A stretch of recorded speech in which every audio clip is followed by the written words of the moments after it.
नमस्कार, आदाब, सत श्री अकाल। मैं जाहिद अजीज़ आज पहुंचा हूं ग्राम पंचायत हरिपुर में, जहां पर एक गांव है जलोटा। यहां पर कुछ ऐसी समस्याएं देखने को मिल रही है जहां पर जो आम आदमी है, जो यहां के अस्थायी निवासी हैं, वो कुछ परेशानी में है। यहां पर है जो इनकी ज़मीन है, उनकी ज़मीन पर कुछ खैर के पेड़ हैं जो कि इन्होंने लगाए हुए थे ताकि इसकी कटाई के बाद वो अपने घर में कुछ सहूलियत पैदा कर सके। लेकिन यहाँ के अलग जो हैं, इस परिवार से जो अलग लोग हैं, उनके खेतों में जो उनकी ज़मीन पे जो एक खैर के पेड़ है, उनकी कटाई में कोई प्रतिबंध नहीं लगाया गया है। जबकि इनकी जो ज़मीनें हैं, वहाँ पर जितनी भी ज़मीनों पे खैर के पेड़ है, उनकी कटाई पे इनकी पाबंदी लगाई गई है। लेकिन मसला ये है कि खाली इन्हीं ये जो परिवार है, इसी परिवार को कटाई के लिए क्यों मना किया गया। आइए हम इस बारे में पूछते हैं यहाँ के जो स्थायी निवासी हैं, जो ये परिवार है, हम इनका दर्द इन्हीं के ज़ुबानी पूछते हैं कि आखिर ये ऐसा क्यों हुआ है। लीजिए मैं बात करता हूँ। जी जनाब, ये क्या मैटर रहा सारा? ये तो हमारी जी हाँ जी, ये हमारा इनका कुछ नहीं है यहाँ। जी भाई साहब, आप बताइए कि ये पूरा मसला है क्या?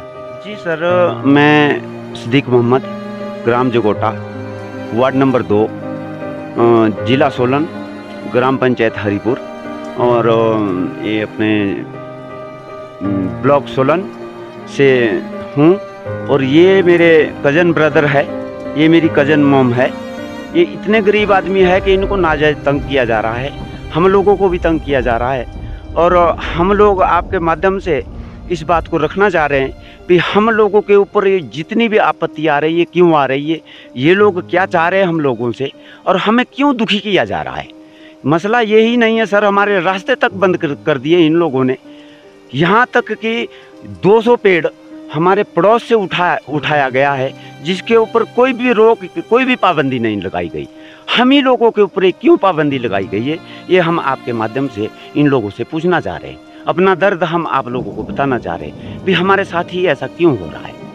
हर जगह हमारी जो है तो टांग खींची जा रही है, हमारे को पीड़ित किया जा रहा है। यहाँ तक कि हमें धमकी भी दी जा रही है कि तुम्हारे को हम जो है तो ऐसे नहीं छोड़ेंगे, तुम्हारे ऊपर ब्लेम लगाएंगे। हमें तो ये भी खतरा है कि लेडीज़ द्वारा भी हमारे ऊपर कोई ब्लेम लगा सकते हैं ये लोग, जो इन लोगों की सोच है। तो हम चाहते हैं कि इस चीज़ की सारी पाबंदी लगाई जाए और हम लोगों को इंसाफ दिलवाया जाए। जी जनाब, आपका क्या कहना है इस बारे में? सर मैं यही कहना चाहता हूँ, देखो यहाँ पे हमारे गांव में आजकल, इधर हमारी पंचायत में, नज़दीक की पंचायतों में भी खैर का आजकल कटान चला हुआ है, जिससे कि गरीबों को काफ़ी फ़ायदा होने वाला है। सबने अपने खेतों में पेड़ पौधों की परवरिश की हुई, आज उनको इस चीज़ का फ़ायदा मिलने वाला था। तो इसी कारण कल हमने एक मौका देखा, तो यहाँ पे खैर की कटाई चली। ठेकेदार साहब आए, उनके मुंशी आए और लेबर आई। उन्होंने पेड़ खरीदे होंगे तो वो कटाई शुरू कर दी। तो हमारे गांव से एक पर्सन बीच में ऑब्जेक्शन लेके आता है कि भाई यहाँ पे खैर का कटान नहीं होगा जगोटा में। उसके द्वारा ये कहा गया, और हमारे गांव का स्थायी निवासी है, नाम उनका है विद्या प्रकाश जी, ठीक है। तो मैं मौके पे था कल जब उन्होंने इस काम को रुकवाया, ठीक है। और ये हमारे यहाँ पे जिनकी ये प्रॉपर्टी है, ठीक है, हमारे परिवार के है, चाचा लगते हैं परिवार के, ठीक है। तो इससे पहले भी गांव जगोटा में, ठीक है, खैर का कटान हो चुका है। ऐसा तो नहीं था कि कल ही यहाँ पे खैर उठे, ठीक है। और जैसा कि हमने देखा, फिर यहाँ पे पड़ोस में ही जो बन्ना लगता है साथ में, वहाँ से कम 8 से 10 लाख का खैर बताया जा रहा है, जो कि डंपिंग कर दिया गया, डंप पे चला गया है। उस चीज़ पे किसी की कोई ऑब्जेक्शन नहीं हुई। कल हमने जो नई चीज़ देखी, ये गरीब आदमी 2 बंदे मकान का काम लगाया हुआ है, ठीक है, लेंटर डालने को है। खुद के पास इतनी सुविधा नहीं है कि ये कर सकते कुछ। इनके पास एक उम्मीद थी, चलो यार 40-50 हज़ार इकट्ठा हो जाएगा, प्रॉपर्टी से अपनी लेंटर डाल लेंगे, छत बन जाएगी अपने सिर पे को। पुराने ज़माने के मकान है, उसमें पानी लगता है, बहुत सारी ये आती है, क्या बोलते हैं, दिक्कत परेशानियाँ झेलनी पड़ती है। तो उस चीज़ के लिए इन्होंने सोचा था। पर कल एक नई चीज़ देखने को मिली। जब ऑब्जेक्शन हुआ तो हम खुद सोचने पे मजबूर हो गए यार, एक पर्सन जिसके पास किसी चीज़ की कमी नहीं है, ठीक है, वो पर्सन हमारे गांव में है, मतलब वो नहीं रहते यहाँ पे, पर प्रॉपर्टी है उनकी, उनके 8-10 लाख के खैर बिक गए। वो खुद सब सर्विस में बंदे हैं, ठीक है। आज एक गरीब के ऊपर अत्याचार कर दिया, ठीक है। उसमें ऑब्जेक्शन होता तो हमारा दिल मानता, क्योंकि वहाँ पे उनका राइट भी बनता है, ठीक है। जिस पार्टी ने ऑब्जेक्शन किया हुआ है वहाँ पे उनका राइट बनता है, बट उन्होंने वहाँ पे कोई ऑब्जेक्शन नहीं किया। वहाँ का माल उठ के आज डंप पे पहुँच चुका है, ठीक है। कल यहाँ पे काम लगा, यहाँ पे पेड़ काट के गिराए हुए थे, उतने को काम रुकवा दिया गया। हम ये जानना चाहते हैं इस चीज़ के पीछे वजह क्या है, उनका राइट क्या बनता है यहाँ पे। हमारी तो ज़मीन भी पर्सनल, मतलब जैसे बोलते कि अपनी प्रॉपर्टी है, इसमें किसी का है नहीं, अपना चाचे ताया का मुश्तरका है हमारा। हम अगर ऑब्जेक्शन करते तो दिल मानता, ये पड़ोस का बंदा आता है, ये ऑब्जेक्शन करके चला जाता। ये चाहता क्या है हमारे को ये समझ नहीं आ रहा है इस चीज़ के लिए, ठीक है। तो अब हम जानना चाहते हैं भी ये क्या धांधली चली हुई है, ठीक है। सबको, हम सारे गांव वाले आज यहाँ पे इकट्ठा हुए हमारे साथ, ठीक है। सबका यही मुद्दा है। देखो आज इनके रोक के गए, ठीक है, उनके नहीं रोक के गए, कल को और बंदा आएगा, उसने भी तो बेचने हैं, ठीक है। क्या लगता है वो बेच पाएगा? कितने गरीबों के घर में ये होने वाला है इसके साथ? सारे अमीर तो नहीं है, ठीक है। हमारी तकसीमी चली थी सर, बहाना जिस चीज़ को इन लोगों ने एक्सेप्ट नहीं किया, पूरे प्रोसेस तक पहुंच गया था, सब बंदे एग्री थे, लेकिन ये लोग उसमें एग्री नहीं हुए किसी भी तरीके से। इन लोगों ने ऑब्जेक्शन उठाया, सारे गांव को तंग करके रखा हुआ है सर इन्होंने। कानून सबके लिए एक जैसा है, लोकतंत्र सबके लिए एक जैसा है। हम जिस भारतवर्ष में रहते हैं, हम जिस देवभूमि में रहते हैं, वहाँ पर सबके लिए समान कानून है। इन लोगों का एक ही सवाल है कि अगर उनके ज़मीन पे कटाई हो सकती है तो हमारी ज़मीन पे कटाई की रोक क्यों की गई। ये बहुत ही दर्द भरा सवाल है।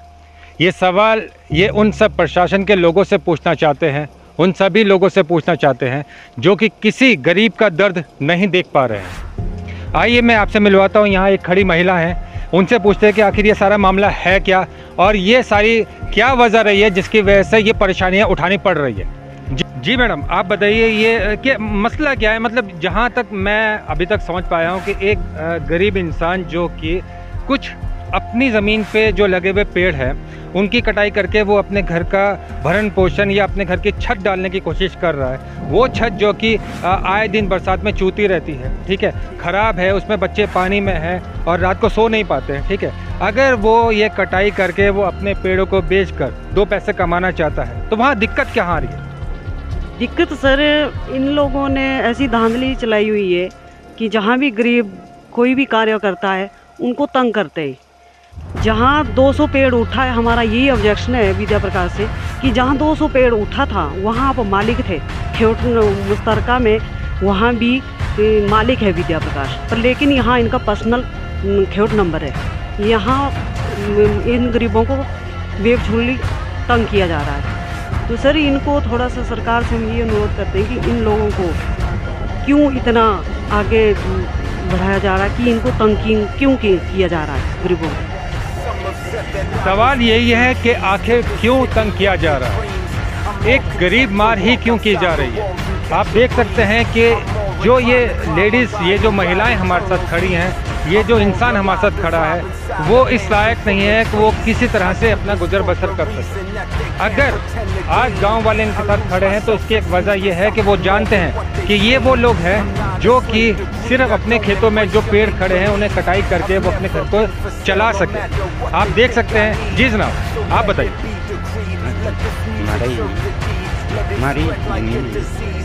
आप देख सकते हैं कि ये बोल भी नहीं पा रहे हैं, अपनी परेशानी को बता भी नहीं पा रहे हैं। अब यहाँ पर सिर्फ सवाल प्रशासन से है और हम गुजारिश करते हैं प्रशासन से कि कृपया करके वो इस मामले पे अपनी राय दे सकें और वो इनके लिए कुछ ऐसा करें कि इनकी जो ये रोक लगाई गई है इसे बंद किया जाए और इनके ज़मीन में जितने भी पेड़ हैं वो उसकी कटाई करवा सकें। अभी अभी ये हमें बता रहे हैं कि इस तरह की कुछ बातें हैं जो कि ये जो कुछ दस्तावेज होते हैं वो पेश नहीं कर पा रहे। आइए इनसे पूछते हैं। जी जनाब। सर ऐसा है कि ये लोग बोलते हैं कि हमारा मुश्तरका खेत है, लेकिन ये हमारा पर्सनल खेत है। इसमें वो लोग हमारे को नाजायज़ तंग कर रहे हैं, जबकि उनके पास इसके कोई भी दस्तावेज नहीं है। 1 इंच के भी वो इस ज़मीन में मालिक नहीं है। जहाँ पर उन्होंने जो है तो ये जो स्टे का मामला लगाया, कल के हमने स्टे किया है, ना कोई कागज़ है उनके पास, ना कोई पत्र है। एक फॉरेस्ट गार्ड आता है और हमारे पेड़ रोक के जाता है मुजबानी। बाकी कोई भी उनके पास कोई ऐसी रिटर्न कार्रवाई नहीं थी कि वो लोग कोई दस्तावेज पेश करते। उन्होंने कोई भी दस्तावेज पेश नहीं किया। घर में बच्चे थे, बच्चों को डरा के धमका के कि पेड़ बंद कर दो, बस ये चीज़ें उन्होंने की। हम घर पे भी नहीं थे कल।